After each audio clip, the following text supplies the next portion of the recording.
আটিয়া আটিয়া রওনা হয়েছি।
বদরপুর থেকে এখন আইলাম গিয়া ওই ওষুধ লইয়া ডাক্তারের কাছ থেকে।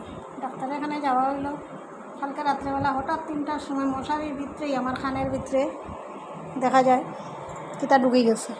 হঠাৎ করিয়া বুঝি যে আমার খানের ভিতরে কিছু একটা ঢুকছে। এরপর থেকে আর রাত্রে ঘুমাইনি নাই। রাত্রে খানের মধ্যে দেওয়া শুরু করলাম নারিকেল তেল ডবার দিয়া দিয়া, যে খাইত করিয়া রাখি যদি বাইরে হয়নি। বাইরে হয়েছে কি বাইরে হয়েছে না জানি না। ডাক্তারের কাছে সন্দেহমূলক গেলাম। এমনি তো কোনো যন্ত্রণা করেন না, তবুও ডরাই গেছি আমি কিছু যদি তাকে। আরও আমার মেয়ে কয় যাও তাড়াতাড়ি যাও, আগে বাচ্চা দিলেই খানোর ভিতরে। আরও ডর ঢুকে গেছে। দৌড়াইয়া গেলাম ডাক্তারও, কাজকর্ম কিচ্ছু না করিয়া। এখন ডাক্তার কাছ থেকে আইলাম, আইয়া ওষুধটা এখন কুবলা খামো খাইমু, এরপরে ভাত খাইমু।